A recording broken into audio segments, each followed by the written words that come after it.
नमस्कार दोस्तों, आज हम आपको जो वीडियो दिखाने वाले हैं उस वीडियो में विपक्ष के प्रवक्ता ने काशी विश्वनाथ कॉरिडोर के निर्माण के ऊपर जो कहा है वो बड़ा ही विचित्र है।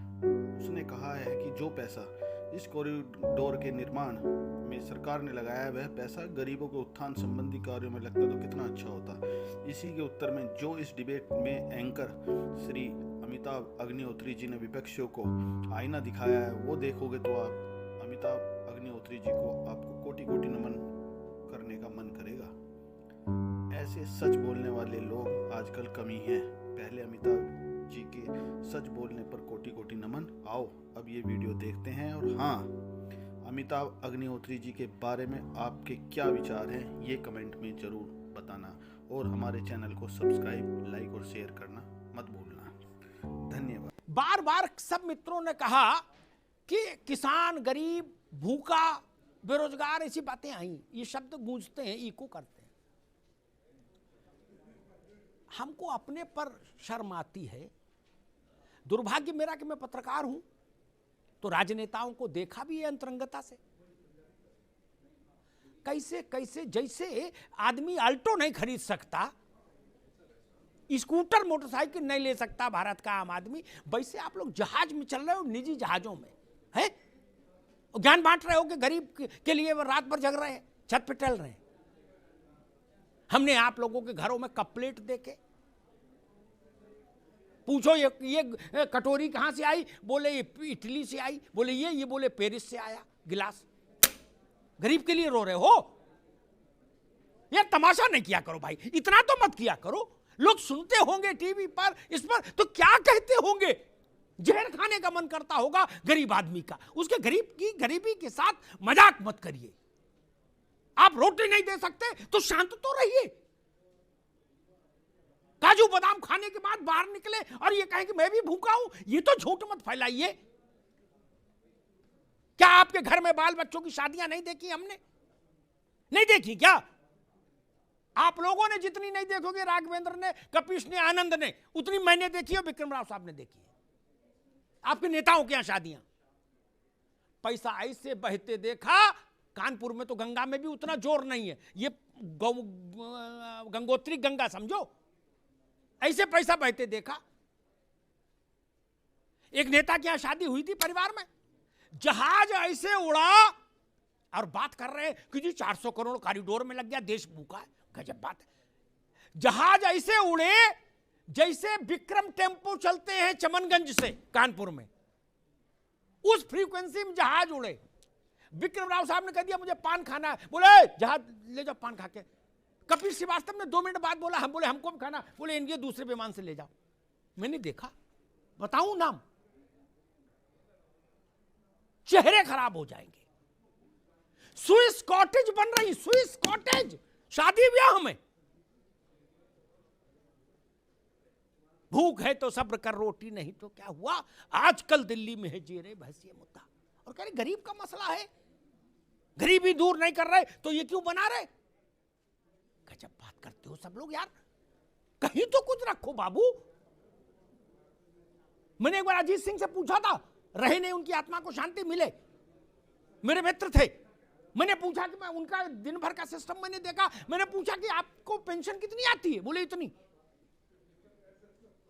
झूठ बोलने का अवसर भी नहीं था, वो तो नेट पे मिल जाती है पेंशन। तो वो मैंने कहा आपका खर्चा जो मुझे ओवरऑल दिख रहा है यही दिन भर में 2-3 लाख का है, और गरीब के लिए सब हो। अब दूसरी बात आती है, इस देश में हमको गुलाम बनाने के लिए जिन स्थानों को तोड़ा गया कि हमारी आत्मा पर भी नियंत्रण हो जाए, उन स्थानों का पुनरुद्धार नहीं होगा तो किस जगह का पुनरुद्धार होगा। आपकी कोठी में पैसा लगे तो जायज, और बाबा विश्वनाथ के कॉरिडोर बने तो ना जायज। जितना पैसा लगा है ना, बुरा मत मानना, मैं ऐसे सैकड़ों राजनेताओं को जानता, सैकड़ों, जिनके पास इस मूल्य से ज्यादा के इमारतें हैं जितना कॉरिडोर में लगा है कुल। राव साहब गलत तो नहीं कह रहा। 100 एसी लगे, 100 एसी। इंद्र की सभा लगती है, अरे पशु पक्षी भी विदेशी हैं। 2.5 लाख का तोता, उसको मकाऊ बोलते, क्या बोलते पकाऊ। हाँ, एक नेता थे, बोले ये पकाऊ लाए, मकाऊ बताए, बोले मैंने कितने का लाए, बोले भैया 2.5 लाख का लाए। वो भी कह रहे थे मैं गरीब के लिए रात भर जगता हूं। मैंने कहा फिर मकाऊ को कब खिलाते हो जब गरीब के लिए रो रहे हो। 7.5 लाख रुपया का चश्मा। बाबा विश्वनाथ पर सवाल उठाओगे? आप लोगों के पास नैतिक सत्ता नहीं है, नैतिक सत्ता नहीं है आपके पास सवाल उठाने की। भाई आपकी कमाई का कोई साधन नहीं और आप कपड़ा रोज 3 बार बदल रहे हो, नींबू काट पहन रहे हो, कहां से आता है पैसा? काम कोई है ही नहीं, धंधा कोई है ही नहीं, बायोडेटा में लिखा समाज सेवा, और फॉर्च्यूनर में चल रहे हो झमाझम, 4 गाड़ी आगे 4 पीछे, और जूता भी साला सफेद पहन रहे हो, मोजा ही नहीं। और जो नहीं पहन पा रहे वो दुख में मरे जा रहे। वो कह रहे कि हे ईश्वर, ऐसे दिन हमारे कब आए कि मैं भी सफेद जूता पहन पाऊं, और 10 अंगूठी 10 उंगलियों में, और वो बकरी बांधने वाली उतनी मोटी चेन गले में। कोई कह रहा राष्ट्रवाद लाएंगे, कोई कह रहा जी समाजवाद लाएंगे, कोई कह रहा जी कांग्रेस लाएंगे, क्या, और 250 ग्राम की चेन डाले गले में। आप लोग सवाल उठाएंगे काशी विश्वनाथ पर?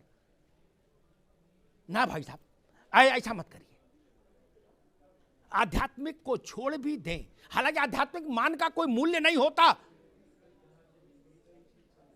सिखों ने कभी यह सवाल नहीं उठाया कि गोल्डन टेम्पल का कोई आर्थिक मूल्य क्या है,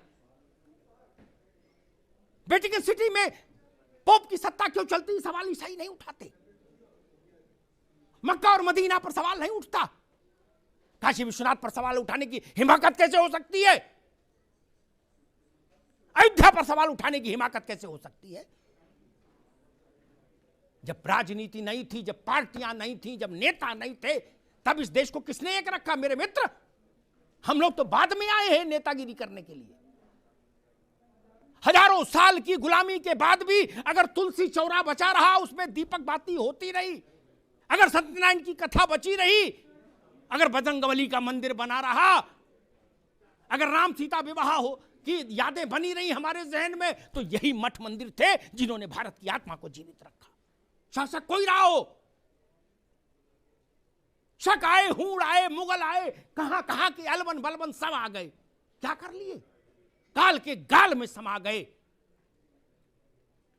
केवल हम जिंदा रहे। कुछ बात है कि हस्ती मिटती नहीं हमारी। इसलिए मैं सबसे कहूंगा, स्वागत कीजिए बाबा विश्वनाथ के इस कॉरिडोर का, इस संकुल का।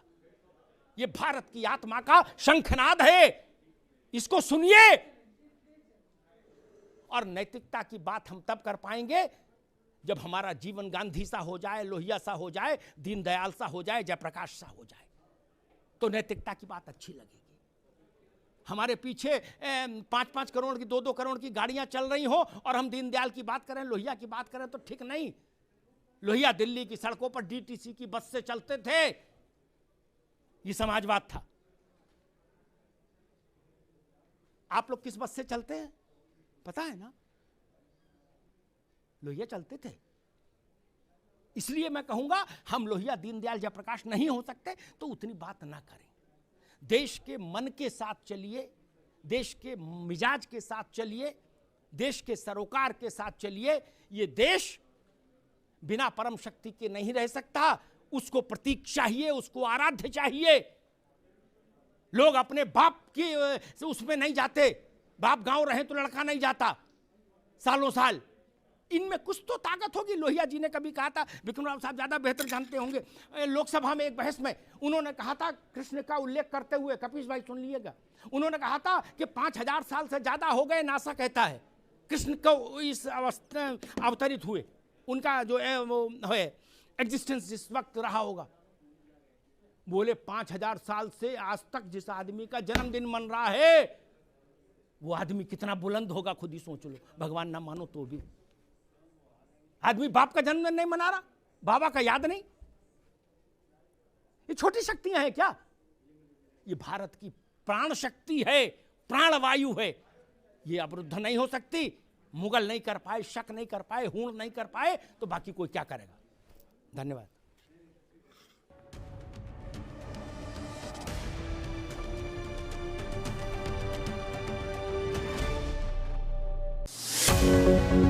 है।